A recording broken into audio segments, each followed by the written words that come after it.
কথা তো বলতে পারে না, কানে শুনে না, তো জন্ম থেকে।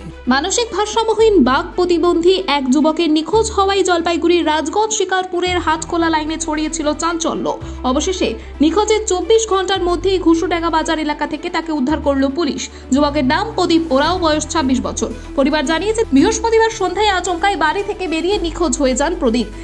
আত্মীয় পরিজন অনেক খোঁজাখুঁজি করা হলেও কোথাও তার কোনো খোঁজ পাওয়া যায়নি।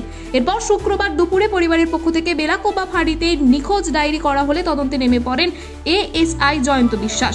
সিসিটিভি ফুটেজ খতিয়ে দেখা হয় এবং সেখানেই দেখা যায় বৃহস্পতিবার রাতেই প্রদীপ বেলাকোবা স্টেশন থেকে একটি ট্রেনে উঠে জলপাইগুড়ির দিকে যাচ্ছেন। তারপর থেকেই তার মোবাইল বন্ধ থাকায় যোগাযোগ সম্ভব হয়নি। আর তৎপর পুলিশ যুবকের ছবি বিভিন্ন এলাকায় ছড়িয়ে দেন। অবশেষে শুক্রবার সন্ধ্যায় স্থানীয়রা তাকে ঘুষুডাঙ্গা বাজার এলাকায় দেখতে পান। খবর পেয়ে মানিকগঞ্জ ফাঁড়ির পুলিশের সহযোগিতায় বেলাকোবা ফাঁড়ির পুলিশ আধিকারিকরা ঘটনাস্থলে পৌঁছে প্রদীপকে উদ্ধার করেন। পরে তাকে নিরাপদে তার পরিবারের হাতে তুলে দেওয়া হয়। ঘটনায় স্বস্তির নিঃশ্বাস ফেলছেন পরিবারের সদস্যরা। দ্রুত পদক্ষেপ ও মানবিক ভূমিকার জন্য পুলিশের প্রশংসা করছেন স্থানীয় বাসিন্দারা। এ বিষয়ে আরো কি জানা যাচ্ছে দেখুন বিস্তারিত। দাদার নাম? মিলানুর। বলছি কি হয়েছিল ঘটনাটা? এটা হয়ে গেছে যে কালকে 5টার সময় 5:30টার সময় বাড়িতে বাইর হয়ে গেছে, খোঁজা পাওয়া নাই। আজকে যে বড় ছোট মানে জাতি হিসাবে যোগাযোগ করলাম, তারপরে এটা মিললাম। কোথায় বাড়ি? বাড়ি হাটখোলা সিনিসি মন্দির শিকারপুর। মানে কিভাবে নিখোঁজ হয়েছিল? নিখোঁজ তো এটা গারু বাছুর নিয়ে আসলাম, আর আপনার এটা যে দিল্লি বাইর হয় 6টার সময় 5টার সময় নিজে থেকে মাটিতে মন্দির দিকে রওনা মারে, ওরকম কালকে भी বাইরে হয়েছে আর বাড়িতে আসেন। মানে কতদিন থেকে নিখোঁজ? না কাল কানও শুনতে পারে না, এরকম কিছু ব্যাপার আছে? হ্যাঁ, কানটা শুনতে পারে না, মুখটা বলতে পারে না। কানও শুনতে পারে না, মুখও বলতে পারে না। কি নাম রয়েছে? কি নাম? পারদীপুর হয়েছিল। আপনার নাম? আমার নাম তারাউরা।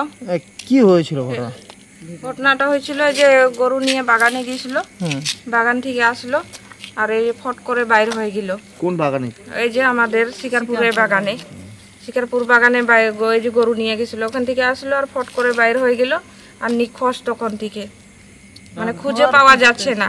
মোবাইলে কথা ওগুলা বলতেছে, আও করে এরকম বলতেছে, কিন্তু ওই যে রাস্তায় চলতেছে ওইটাই শোনা যাচ্ছে, যে গাড়ি ঘোড়া এইগুলা হরান ওইগুলা শোনা যাচ্ছে, কিন্তু আমরাও তো বুঝতে পারতেছি না কোন জায়গা কোন রই সেটা। কি করে মানে খোঁজ পাওয়া গেল? এইটা এখানে আসলাম, ফাঁড়িতে আসলাম, বেলাকোবা ফাঁড়িতে আসলাম, এখানে যোগাযোগ করলাম। তখনই এখানে ভাইটা মানে কল করছিল, নিখোঁজের অভিযোগ। হ্যাঁ, এখানে কল করছিল, তখনই ভিডিও কল করলাম, তখন স্যারদেরকে দিয়ে দিলাম, তখন ওরা হ্যান্ডেল করে নিল। কোথা থেকে পেলেন? হ্যাঁ, কোথা থেকে পেলেন আপনার ভাইকে? একে ওই যে মণিপুর কালানি, মানিগঞ্জ।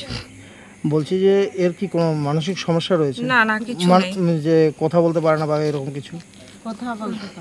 কথা তো বলতে পারে না, এটা জন্ম থেকে।